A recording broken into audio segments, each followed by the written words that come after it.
Good morning students. Welcome to the channel PSC by PK. তোমরা জানো যে এখানে আমি প্রতিনিয়ত ন্যাশনাল মিনস কাম মেরিট স্কলারশিপ এই বিষয় নিয়ে আলোচনা করে থাকি।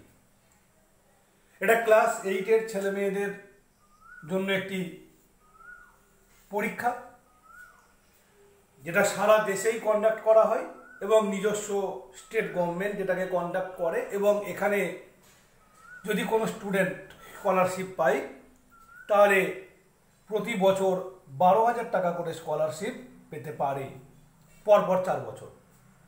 সো একটা সাধারণ বাড়ির ছেলে মেয়ের পক্ষে এটি গুরুত্বপূর্ণ পরীক্ষা, আর এই পরীক্ষার প্রিপারেশান পাওয়ার জন্যই আমি এই চ্যানেলে তোমাদের জন্য প্রতিনিয়ত আলোচনা করে থাকি।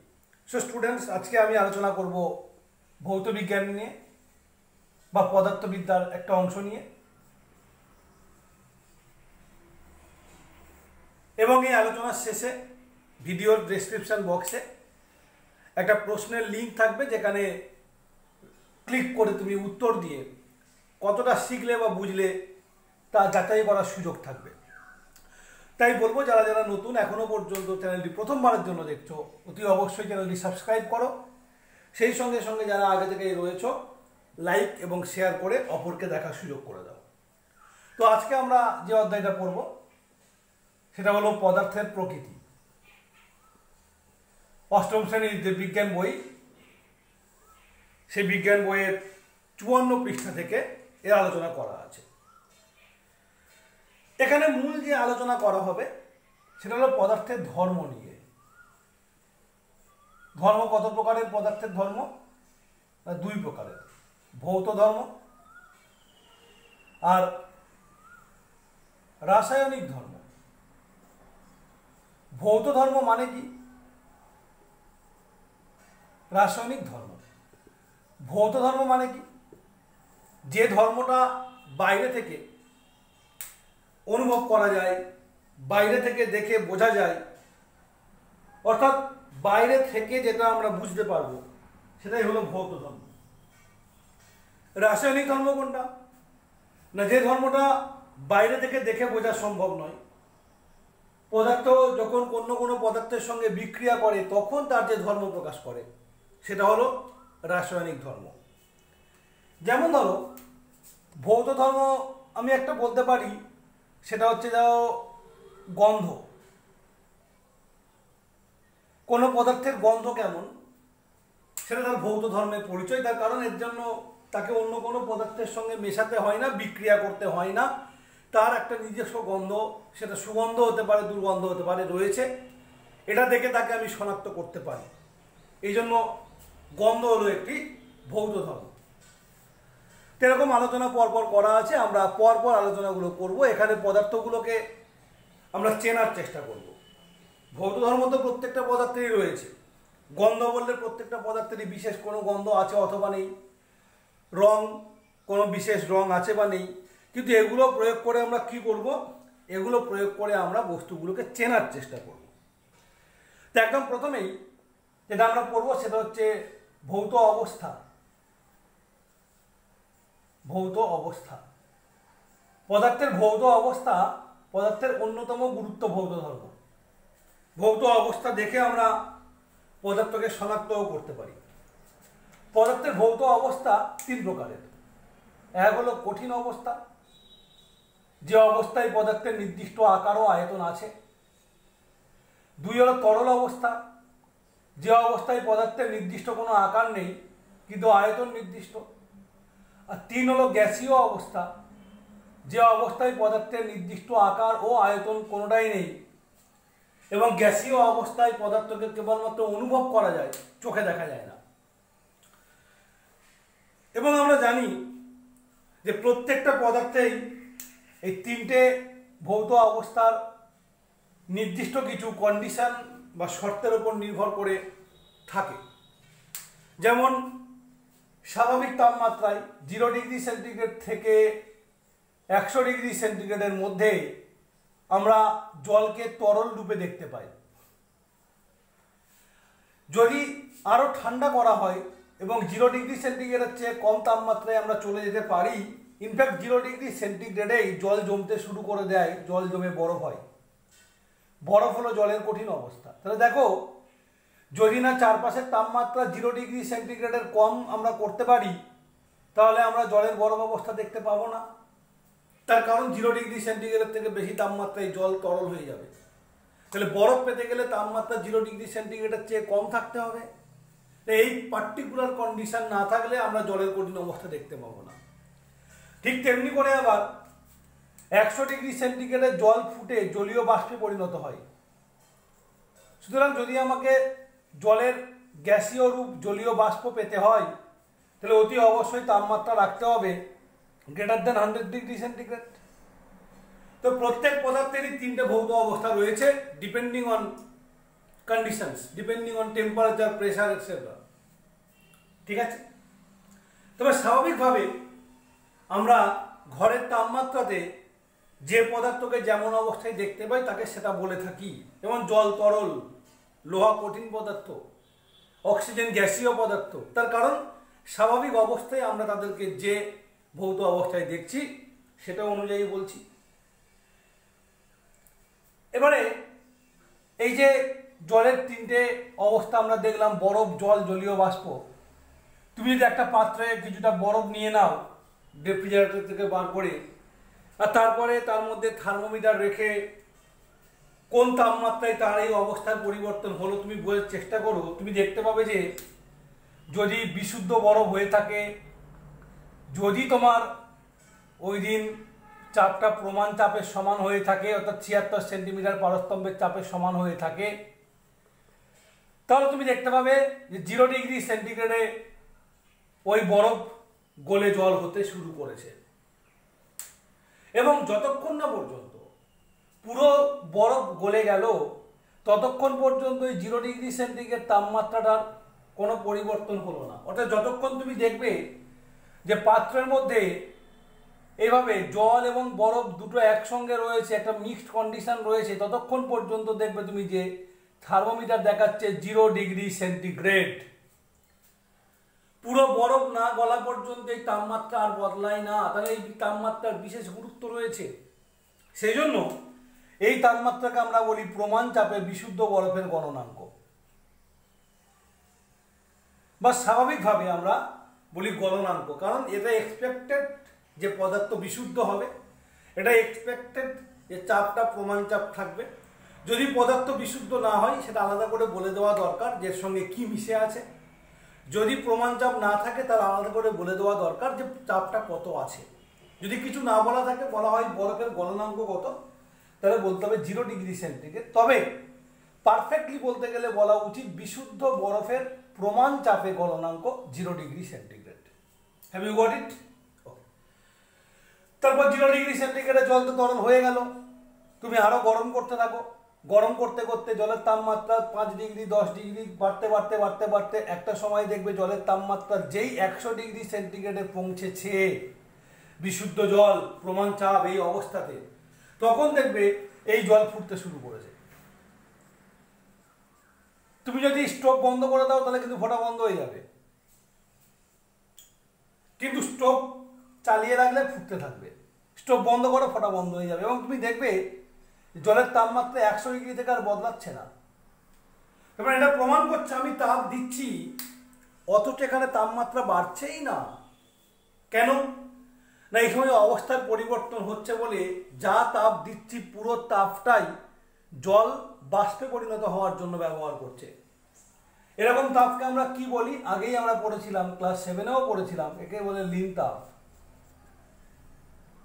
জল যখন কঠিন থেকে তরল অবস্থায় যাচ্ছিল, গলে যাচ্ছিল, তখনও কিন্তু আমরা দেখেছিলাম তাপমাত্রা বাড়েনি। যে তাপ দিয়েছিলাম সেই তাপ গেল কোথায়? না, সেই তাপ পুরোটাই অবস্থার পরিবর্তনে ব্যয় হয়েছে। যেহেতু এই তাপের পরিবর্তন আমরা থার্মোমিটারে ধরতে পারছি না, সেই জন্য একে বলবো লীন তাপ বা লুকিয়ে থাকা তাপ, বোঝা যাচ্ছে না বাইরে থেকে। ওকে? এবং 100°C এই যে অবস্থার পরিবর্তন হচ্ছে, আমরা একে বলবো স্ফুটন।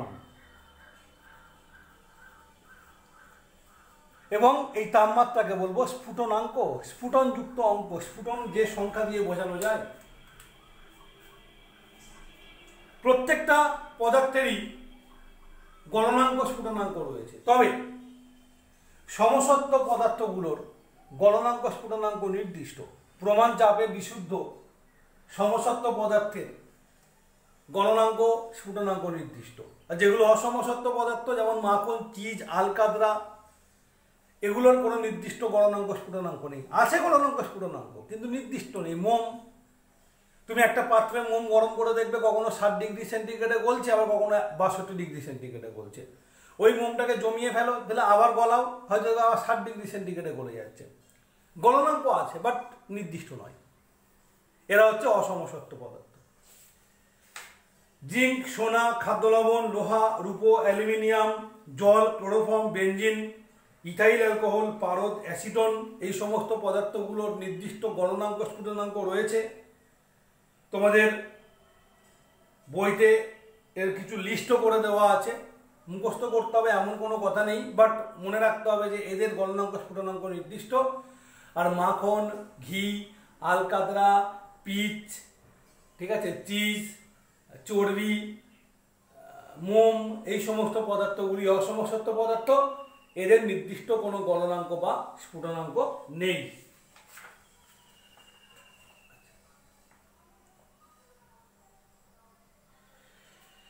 আরেকটি বিশেষ অবস্থার পরিবর্তনের কথা উল্লেখ না করলেই নয় একান্ত। সেটা হলো কোনো কোনো পদার্থ আছে যাদেরকে গরম করলে বা তাপ দিলে সরাসরি কঠিন থেকে গ্যাসীয় হয়, আবার ঠান্ডা করলে গ্যাসীয় থেকে কঠিন হয়ে যায়। যেমন কর্পূর, যেমন আয়োডিন, যেমন নিশাদল। নিশাদল মানে হচ্ছে অ্যামোনিয়াম ক্লোরাইড,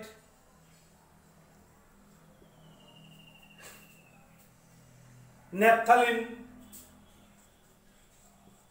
ন্যাপথালিন যেটা জামা কাপড়ে দেয়, এখন অবশ্য ব্যবহার খুব কমে গেছে, অনেকে গন্ধগুলি বলে, যেহেতু গন্ধ রয়েছে নির্দিষ্ট।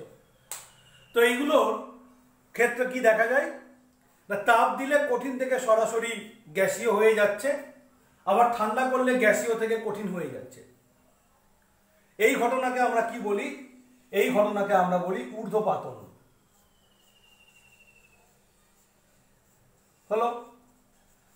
তো দেখো, এই যে আলোচনাটা করলাম, এখান থেকে আমি প্রশ্ন কি এক্সপেক্ট করব? প্রশ্ন হচ্ছে যে এইটা দেখে আমি পদার্থকে শনাক্ত করতে পারছি কিনা। তো আমি যদি বলি যে একটি কঠিন পদার্থ এ উত্তপ্ত করলে সরাসরি বাষ্প হয়, তাহলে নিচের কোনটি সেই কঠিন পদার্থ? বলে আমি এইগুলোকে মুছে দিলাম, দিয়ে এর একটা নামের সঙ্গে আরও অন্য তার 3টে নাম জুড়ে দিলাম, জিঙ্ক, ফেরাস সালফেট, আর ধরে বললাম জল। তো কি প্রশ্ন ছিল? একটি সাদা রঙের দানাদার পদার্থ একে গরম করলে সরাসরি বাষ্পে পরিণত হয়, নিচের কোনটি সেই পদার্থ? না, আমরা জানি সেটা নিশাদল বা অ্যামোনিয়াম ক্লোরাইড। তাহলে এটা আমার উত্তর। এরকম প্রশ্ন হতে পারে। ওকে, এছাড়া আর যে ভৌত অবস্থাগুলো নিয়ে আমরা আলোচনা করব সেগুলো হলো যে, প্রথমে হচ্ছে তোমরা যেটা দেখবো সেটা হচ্ছে গন্ধ। আমরা গন্ধ শুকে বিভিন্ন পদার্থকে শনাক্ত করতে পারি। তোমাকে প্রশ্ন করতে পারে নিচের কোন পদার্থটিকে গন্ধ দ্বারা শনাক্ত করা যায়? গন্ধ দ্বারা কি শনাক্ত করতে পারবো? তার জন্য তোমাকে তোমার জেনারেল নলেজ বা সাধারণ জ্ঞান রাখতে হবে যে কোন কোন পদার্থে বিশেষ গন্ধ রয়েছে। সেটা বারবার বই পড়ে পড়ে তোমাদেরকে বুঝতে হবে। যেমন দেখো, তোমার চারিদিকে যে সমস্ত পদার্থ যে সেইগুলো আগে ভাবো। সর্ষের তেল, নির্দিষ্ট গন্ধ রয়েছে। নারকেল তেল, তার নির্দিষ্ট গন্ধ রয়েছে। ডেটল, নির্দিষ্ট গন্ধ রয়েছে। স্যাভলন, তার নির্দিষ্ট গন্ধ রয়েছে। সবজিগুলো ভাবো, পেঁয়াজ, তার নির্দিষ্ট গন্ধ রয়েছে। এগুলো দিয়ে আমরা শনাক্ত করতে পারি। তো হয়তো মনে হচ্ছে কি কথাবার্তা, আমরা এগুলো বইয়ে দেওয়া নেই, বাট এইগুলো দিয়ে আমরা চিনব। ডিমের একটা নির্দিষ্ট আঁশটে গন্ধ রয়েছে। অ্যামোনিয়ার একটা তীব্র ঝাঁঝালো গন্ধ রয়েছে। ক্লোরিন এর একটা অন্য রকমের তীব্র ঝাঁঝালো গন্ধ রয়েছে। একটু চিনিয়ে দিই, অ্যামোনিয়ার গন্ধ এবং ক্লোরিনের গন্ধ চিনবে কীভাবে?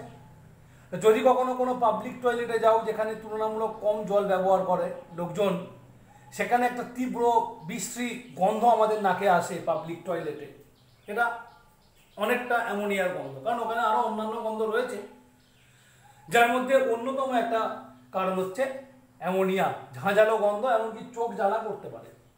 অ্যামোনিয়া চোখের পক্ষে মারাত্মক ক্ষতিকর।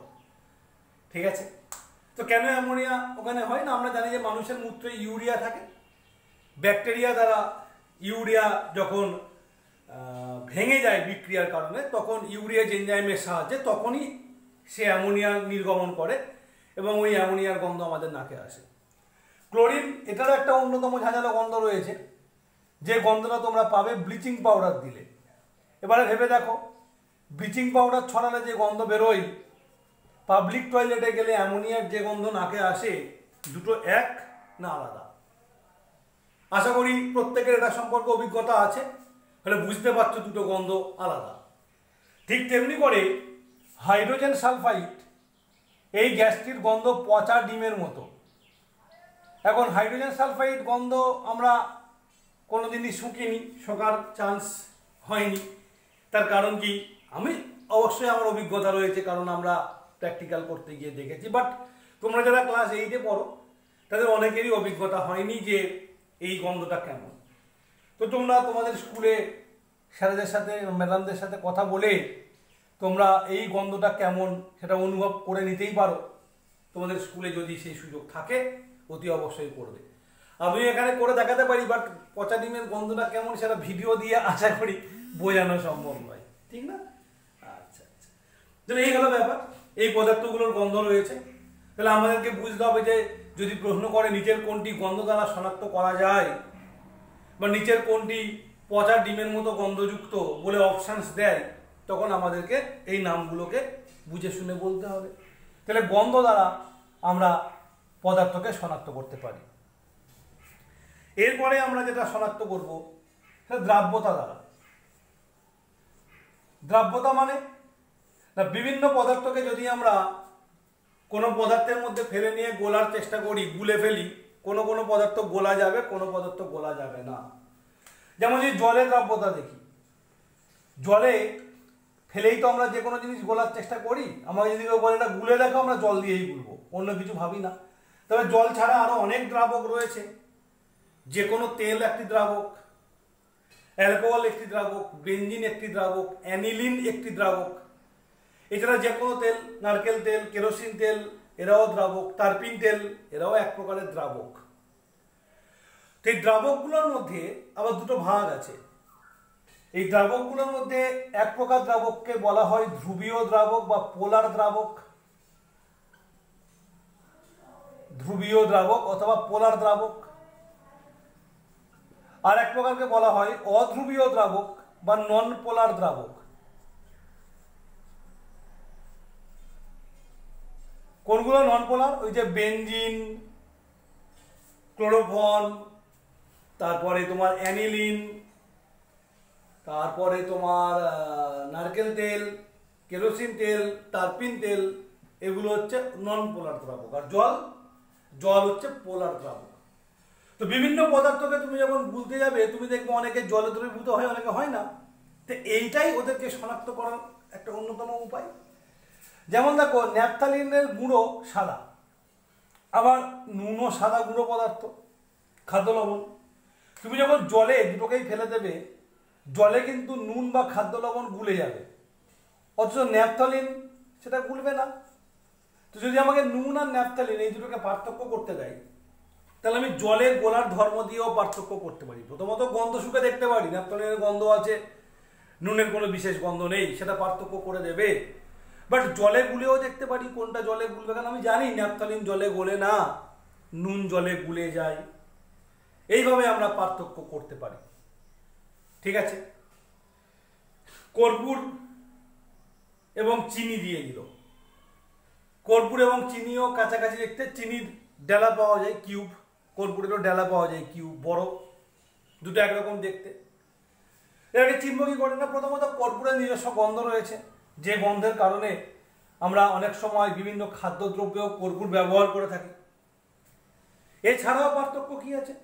এছাড়াও তোমার জলে দ্রাব্যতা দিয়ে পার্থক্য করতে পারি। কর্পূর জলে গলে খুব সামান্য পরিমাণে জলে ভেসে থাকে, সহজে গুলতে যায় না, জলে ফেললে ভাসবে, গুলবে না, অনেকক্ষণ ধরে নাড়ালে দাঁড়ালে একটুখানি গুলবে এবং জলে একটা গন্ধ চলে আসবে। চিনি জলে ফেললে ডুবে যাবে এবং বেশ কিছুক্ষণ পরে চিনি সম্পূর্ণ গুলে যাবে। তাহলে এইভাবে আমরা দ্রাব্যতা দিয়ে পার্থক্য করতে পারি। দ্রাব্যতার পরে আমরা আর যে ধর্মটা নিয়ে কথা বলবো, ভৌত ধর্ম, সেটা হলো চৌম্বক ধর্ম। চুম্বক আমরা সবাই জানি, একটা বিশেষ ধর্মকে আমরা চৌম্বক ধর্ম বলি, যে ধর্মের দ্বারা সে কিছু কিছু ধাতব পদার্থকে আকর্ষণ করতে পারে। কোন কোন ধাতব পদার্থ? না, লোহা, নিকেল, কোবাল্ট। ওকে, এই লোহা, নিকেল, কোবাল্ট এই পদার্থগুলোকে চুম্বক আকর্ষণ করতে পারে, এটা চৌম্বকের ধর্ম। তাহলে অন্য কোনো ধাতুকে কিন্তু আকর্ষণ করে না। অ্যালুমিনিয়াম দাও, চুম্বক আকর্ষণ করবে না, কিন্তু নিকেল দাও, চুম্বক আকর্ষণ করবে। তো যদি কোনো জায়গাতে কোনো পদার্থের সঙ্গে এরকম চৌম্বক পদার্থ মিলেমিশে থাকে, তখন আমরা চুম্বক ব্যবহার করে সেই চৌম্বক পদার্থকে আলাদা করতে পারি। যেমন যদি তোমার নুনের মধ্যে লোহার গুঁড়ো মিশিয়ে দেওয়া হয়, তুমি দেখতে পাবে লোহার রং কালো বা সাদা সাদা অন্যরকম রং চকচক করছে। নুনও চকচক করে, বা সেটা সাদা রঙের অন্য রকমের, দেখলে বোঝা যাবে কোনটা লোহার টুকরো কোনটা নুনের দানা। কিন্তু তারপরেও আলাদা করতে গিয়ে আমরা সমস্যায় পড়তে পারি। হয়তো হাত দিয়ে বাঁচতে গিয়ে কয়েকটা লোহার টুকরো বাঁচা হলো না, সেটা ক্ষতি করতে পারে আমার। তো সেই জন্য একটা অন্যতম উপায় হচ্ছে চুম্বক দিয়ে বেছে নেওয়া। চুম্বক দিলে নুন আকর্ষণ করবে না, কিন্তু লোহার টুকরো যত আছে চুম্বকের গায়ে আটকে যাবে, আমি খুব সহজে আলাদা করতে পারবো। তো চৌম্বক ধর্ম দ্বারাও আমরা পদার্থকে চিনতে পারি।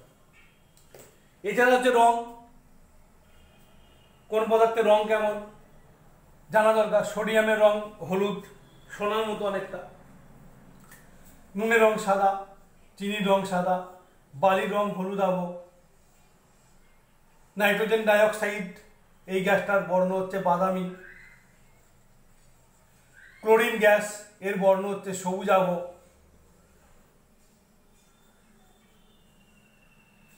বিভিন্ন ধাতুর বিভিন্ন রকম রং রয়েছে। লোহার একরকম রং রয়েছে, জিঙ্কের একরকম রং রয়েছে। জিঙ্কের রং হচ্ছে অনেকটা হালকা নীলাভ টাইপের,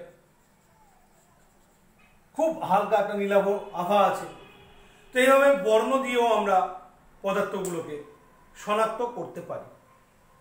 এই হলো ভৌত ধর্ম, যেগুলো বাইরে থেকে দেখলে আমি চিনতে পারবো। এরপর যেটা রয়েছে সেটা হলো রাসায়নিক ধর্ম। অর্থাৎ যখন কোনো পদার্থকে অন্য পদার্থের সঙ্গে বিক্রিয়া করব, তখন ওর বিক্রিয়ার ধরন ওকে চিনতে সাহায্য করে দিতে পারে।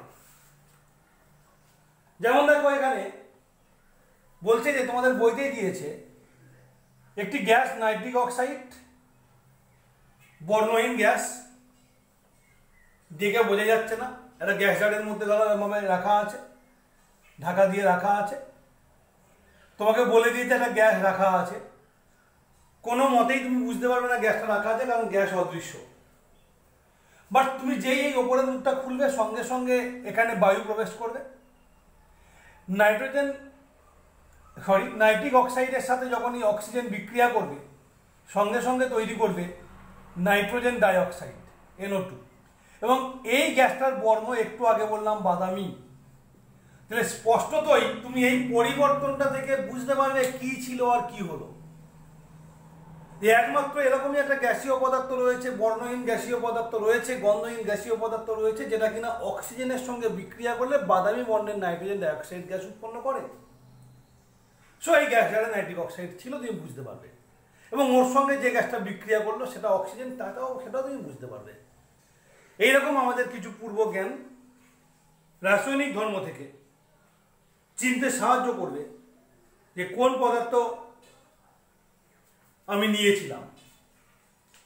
এই যে একটু আগে আমরা জলে গোলার কথা বলছিলাম, জলে দ্রবীভূত হওয়ার সময় কোনো কোনো পদার্থ জলের সঙ্গে রাসায়নিক বিক্রিয়া করতে পারে, সবাই করবে না। যেমন দেখো, জলে তুমি চিনি গুলে দিলে, চিনি জলের মধ্যে দ্রবীভূত হয়ে চিনির দ্রবণ তৈরি করবে, যেটা খেতে মিষ্টি, যার স্বাদ মিষ্টি। কিন্তু তুমি যদি পোড়া চুন বা পাথুরে চুন নিয়ে নাও সামান্য পরিমাণে, নিয়ে তুমি জলের মধ্যে মেশাও, তুমি দেখবে যে পাথুরে চুন জলের সঙ্গে বিক্রিয়া করছে, জল গরম হয়ে গিয়েছে এবং পাথুরে চুন কলি চুনে পরিণত হয়েছে।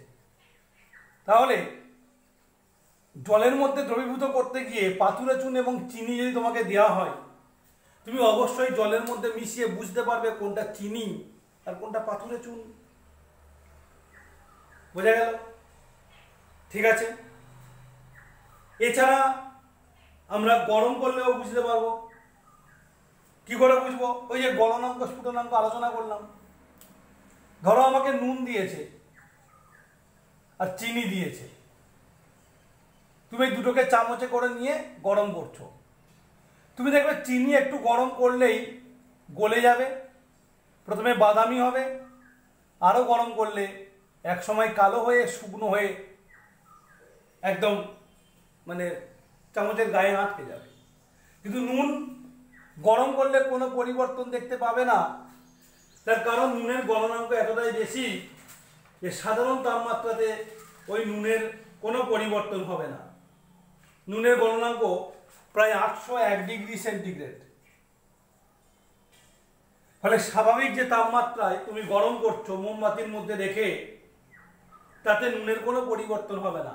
অনেক সময় বেকিং করার কাজে বা কোনো কিছু সেকার কাজে আমরা নুন ব্যবহার করে থাকি, কারণ নুনের গলনাঙ্ক খুব বেশি, নুন সহজে গলে না। তো এইভাবে গরম করেও আমরা বুঝতে পারবো।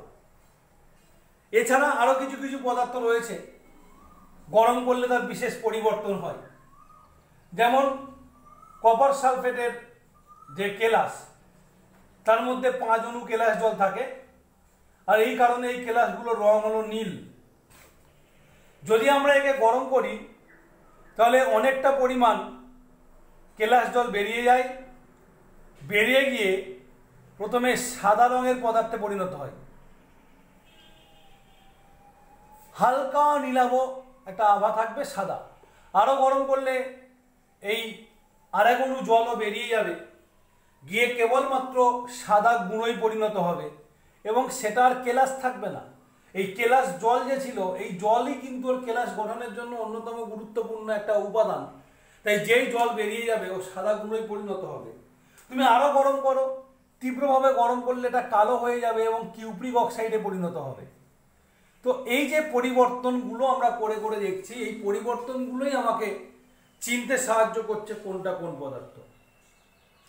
ম্যাগনেসিয়াম ফিতে, ম্যাগনেসিয়াম একটা ধাতু, কিন্তু ম্যাগনেসিয়ামের ফিতে যদি তীব্রভাবে গরম করা হয় এটা জ্বলে ওঠে, আগুন তৈরি করে এবং বাতাসের অক্সিজেনের সঙ্গে বিক্রিয়া করলে তৈরি করে ম্যাগনেসিয়াম অক্সাইড, নাইট্রোজেনের সঙ্গে বিক্রিয়া করলে তৈরি করে ম্যাগনেসিয়াম নাইট্রাইট,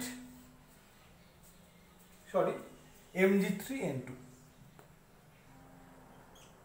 এবং এই দুটো পদার্থের মিশ্রণ হলো সাদা রঙের ছাই। এই সাদা ছাইকে আবার জলে মিশিয়ে দিলে অ্যামোনিয়ার গন্ধ পাওয়া যায়, কারণ ম্যাগনেসিয়াম নাইট্রাইট জলের সঙ্গে বিক্রিয়া করে অ্যামোনিয়া গ্যাস তৈরি করে। অথচ তুমি যদি অন্য কোনো ধাতুর ফিতে নিয়ে গরম করো, হয়তো কোনো বিক্রিয়াই হবে না, নাও হতে পারে। সো এই ধরনের পরিবর্তনগুলো, বিক্রিয়াগুলো আমাদের বইতে যেহেতু আলোচনা করেছে, আমরা ওই জায়গাটাকেই বারবার পড়ব। যে আলোচনাগুলো আমাদের এখানে করেছে আমি সেই আলোচনাগুলোই তোমাদের সামনে তুলে ধরছি। এইগুলো থেকেই পরীক্ষায় প্রশ্ন পড়ার চান্স রয়েছে। তোমাকে একদম যাবতীয় যা পদার্থ আছে, যেখানে আছে সমস্ত পদার্থের এই ধর্মগুলো জানতে হবে, তার কোনো কথা নেই। এরপরে তোমাদের যেটা করেছে, অ্যাসিডের সঙ্গে বিক্রিয়া দিয়েছে কোনো কোনো পদার্থের। যে কোনো ধাতু, যেমন ধরো জিঙ্ক, লোহা, এরা যদি অ্যাসিডের সঙ্গে বিক্রিয়া করে, যেমন সালফিউরিক অ্যাসিড বা হাইড্রোক্লোরিক অ্যাসিড, তাহলে কি হয়? হাইড্রোজেন গ্যাস উৎপন্ন হয়। সেই সঙ্গে ধাতু কি ব্যবহার করছি তার উপর ডিপেন্ড করে, অ্যাসিড কি ব্যবহার করছি তার উপর ডিপেন্ড করে তার লবণ তৈরি হয়। যেমন জিঙ্কের সঙ্গে সালফিউরিক অ্যাসিড নিলে হাইড্রোজেনের সঙ্গে হবে জিঙ্ক সালফেট লবণ, জিঙ্কের সঙ্গে হাইড্রোজেন ক্লোরাইড বা হাইড্রোক্লোরিক অ্যাসিড বিক্রিয়া করলে হবে হাইড্রোজেন প্লাস জিঙ্ক ক্লোরাইড। তো যেমন ধরনের অ্যাসিড এবং যেমন ধাতু নেব তার উপর ডিপেন্ড করে একটা লবণ, আর সেই সঙ্গে তৈরি হবে তোমার হচ্ছে হাইড্রোজেন গ্যাস। ওকে, এই হাইড্রোজেন গ্যাস নিজে দাহ্য, নীলাভ শিখায় জলে, এবং বেশ কিছুটা হাইড্রোজেন জমে থাকলে যদি আগুন লাগিয়ে দেওয়া যায় মৃদু একটা বিস্ফোরণ হয়, ফট করে একটা আওয়াজ হয়, তারপরে জ্বলে ওঠে। ঠিক তেমনি যদি আমি ধাতুর বদলে ফেরাস সালফাইড বা জিঙ্ক সালফাইড এই লবণগুলোকে নিতাম, তার মধ্যে এই অ্যাসিডগুলোকে যোগ করতাম, লঘু অ্যাসিডগুলোকে যোগ করতাম, তাহলে কিন্তু এই বিক্রিয়া ঘটতো না। তাহলে বিক্রিয়ায় উৎপন্ন হতো হাইড্রোজেন সালফাইড গ্যাস, যার গন্ধ পচা ডিমের মতো। আর সেই সঙ্গে সঙ্গে ফেরাস সালফেট বা ফেরিক ক্লোরাইড, জিঙ্ক সালফেট বা জিঙ্ক ক্লোরাইড এরকম করে লবণ তৈরি হতো।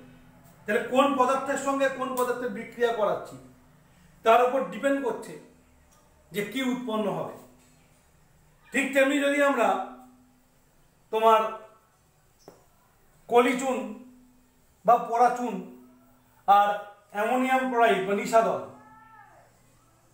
ক্যালসিয়াম হাইড্রক্সাইড কলিচুন অথবা ক্যালসিয়াম অক্সাইড পরাচুন, আর তার সঙ্গে অ্যামোনিয়াম ক্লোরাইড নিশাদল, এইটাকে নিয়ে ভালো করে হাতের মধ্যে ঘষি বা একটু গরম করি, তাহলে আমরা অ্যামোনিয়ার ঝাঁঝালো গন্ধ পাই। তাহলে এইটাও কিন্তু প্রমাণ করা যায় কোন পদার্থ নিয়ে আমি ঘষেছি, হাতের মধ্যে কোন দুটো পদার্থ ছিল। আমাকে বললো একটা সাদা রঙের গুঁড়ো পদার্থ আর একটা সাদা রঙের দানাদার পদার্থ একসঙ্গে মটারে ভালো করে মিশিয়ে একটু গরম করলে অ্যামোনিয়ার গন্ধ পাওয়া গেল। তাহলে কোন কোন পদার্থ মটারে নিয়ে ঘষা হয়েছিল? আমরা বলবো কি, আইদার কলিচুন আর অ্যামোনিয়াম ক্লোরাইড কিংবা পরাচুন ও অ্যামোনিয়াম ক্লোরাইড, এই দুটো কম্বিনেশনের মধ্যে যে কোনো একটা আমার হবে। তাহলে এই হলো আমাদের আজকের ভিডিও, যেখানে আমরা অনেক তথ্য দিয়ে বোঝানোর চেষ্টা করলাম পদার্থের ভৌত ও রাসায়নিক ধর্ম বলতে কি বোঝায়। তো তোমাদের কাজ হলো বইটাকে সুন্দর করে পড়া, এবং আমি যে তথ্যগুলো ভিডিওতে দিলাম এগুলো ব্যবহার করে ডেসক্রিপশন বক্সে যে লিঙ্ক দেওয়া রয়েছে সেই লিঙ্কে ক্লিক করে প্রশ্নের উত্তর দিয়ে বুঝে নেওয়া তোমার পড়া কতটা ভালো হয়েছে। সেই সঙ্গে সঙ্গে যারা আরও ভালো প্রিপারেশান চাইছে তাদের জন্য জুম ভিডিও কলিংয়ের ব্যবস্থা রয়েছে। তার জন্য তোমাকে অতি অবশ্যই এই ফোন নাম্বারে আমাকে হোয়াটসঅ্যাপে মেসেজ পাঠিয়ে তোমার নাম নথিভুক্ত করতে হবে, এবং তাহলেই তুমি জুমের লিঙ্ক পাবে কমপ্লিটলি ফ্রি অফ কস্ট। তবে আমার কিছু নিজস্ব কাজ থেকে যায়, মাঝে মাঝে জুম মিটিংয়ের ডেট এবং টাইম চেঞ্জ করতে হয়, তবে চেষ্টা করা হয় সকলের সাথে কথা বলে যে সময়ে সবাই দেখতে পাবে সেই সময়টা বলা হয়ে থাকে। ওকে, চলো আজকের ভিডিও আমি এখানেই শেষ করছি।